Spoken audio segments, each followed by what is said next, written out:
Mahigit 2 buwan matapos hagupitin ng bagyong Yolanda ang Tacloban, kinamusta natin ang sitwasyon doon ngayon. At sa iba pang lugar sa Leyte, Cara, alam ko, nagpunta ka doon noong November, mga 2 weeks or 1 week after a week after the storm, no? Pero sa Samar ako nagpunta. Sa Samar. Pero dumaan ka sa Tacloban. Ako sa Leyte, no?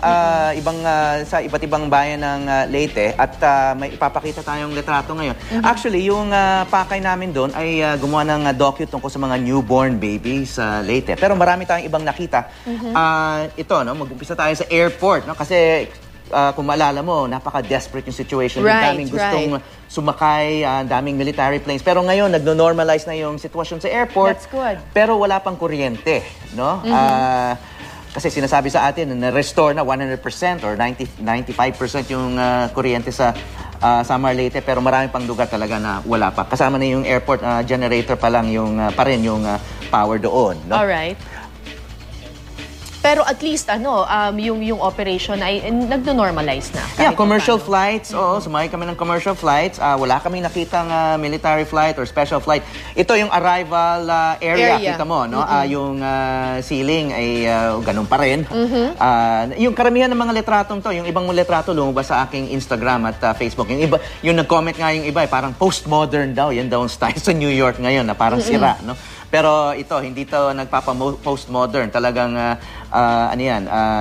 result pa rin yan ng storm surge, no? Alright. Ito naman ay very recent. May mga nag-comment nga sa Facebook ko na itong coaching to, lumabas na sa ibang litrato. At hanggang ngayon, as of several days ago, nandiyan pa rin yung sasakyan nakatayo. Nagugulat ako kasi pag tiningnan mo itong litratong to, iisipin mo this is a week after Yolanda. Exactly. Or a few days after Yolanda, pero it's been many weeks after Yolanda, pero ang dami pa rin palang debris na naiiwan. Actually, yung nalinis lang yung mga kalye para makadaan yung mga sasakyan, pero marami pang lugar na hindi pa naayos, nakakalat pa rin yung debris. At lalo na yung mga sasakyan, no? Mga coaching inanod ng storm surge at sira na at hindi na magamit, nakakalat pa rin, katulad nito, no? At saka yung kanina, marami yan. It's all over Siguro kasi Leyte. mas prioritize nila yung ibang, of course, hanggang ngayon, nagre-recover pa rin ng mga bodies. Oo, siyempre yung itong mga sasakyan, hindi na rin siguro magamit, hindi pinaprioritize ng mga heavy equipment. Kasi kailangan mo ng heavy equipment para hatakin. Actually, last talaga to go yung mga ganyan yung mga metal. Kasi when I went to Japan, yung tsunami, I went there a year after, ang dami pa rin mga nakakalat na mga ganong klase nga mga debris. Ito naman, partner, ano naman ito? Ito, last Sunday, naabutan namin yung napakalaking public gathering na minobilize ng Chuchi Foundation. Sa dami ng mga charity at NGO sa Leyte, ang pinakamatunog yung Chuchi Foundation dahil nagbibigay sila ng cash for work. At kung tatanungin mo yung mga tao, hindi nila kailangan yung mga immediate relief na bibigay na yun, no? Ang kailangan talaga nila trabaho at cash kasi kailangan talaga nila mag-rebuild. Kasi they can't live on relief goods, di ba, forever. They need to rebuild their home. So yung cash, ginagamit nila para magtayo ng mga bagong sari-sari store, maliliit na negosyo. At ito, tinuturuan sila ng mga Taiwanese. Kasi Taiwanese yung Chuchi Foundation, no? Yung leaders ng foundation. Mag-thank you doon sa pinaka-leader, si Master Cheng Wen na nanunood sa Taiwan. Ayan, siya yan. Hindi, ano to? Usher. Usher lang to na nag-welcome sa mga Yolanda victims.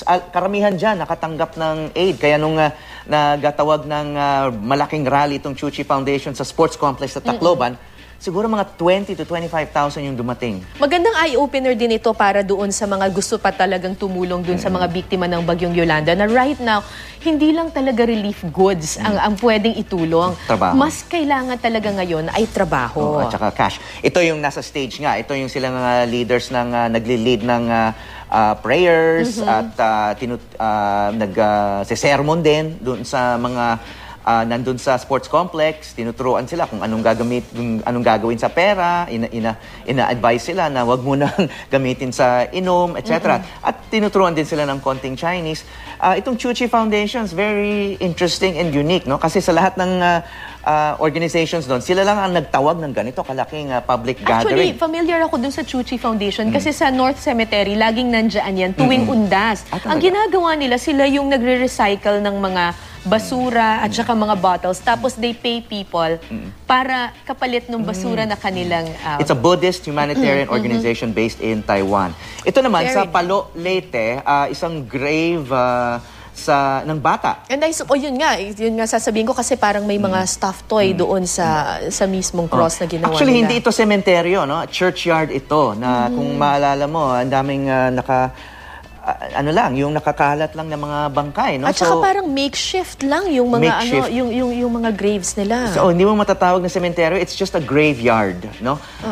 Pero, of course, the families treasure these places as the resting places of their loved ones.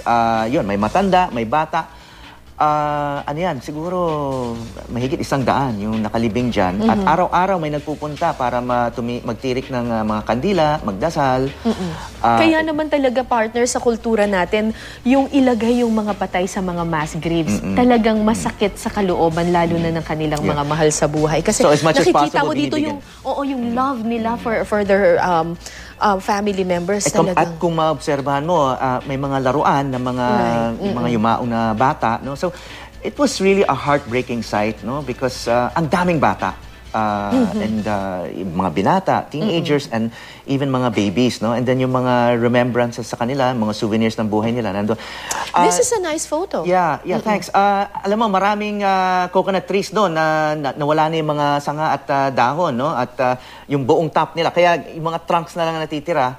At yung mga tao doon, naglalagay sila ng mga bandila. Actually, yun ang susunod ko itatanong sa'yo kasi yung the previous photos, puro very heartbreaking na talagang ang bigat tanggapin. Pero yung mga ganitong klaseng photos, kahit pa paano nagbibigay ng pag-asa. Sa lahat ng lugar na pinuntahan ko, mga ruins, may makikita kang mga bandila doon. Okay, at lalabas tong aming eyewitness documentary tungkol sa mga newborn babies. Wala kaming pinakita mga babies, kaya abangan na lang sa Lunes ng gabi sa eyewitness. Ito ay Channel talagang... 7. Oo, patunay ito na, ang pag-asa laging buhay sa kabila ng trahedya. So panoorin niyo po yan sa Eyewitness on Monday, partner. Yeah. Monday pagkatapos po ng saksi sa GMA 7.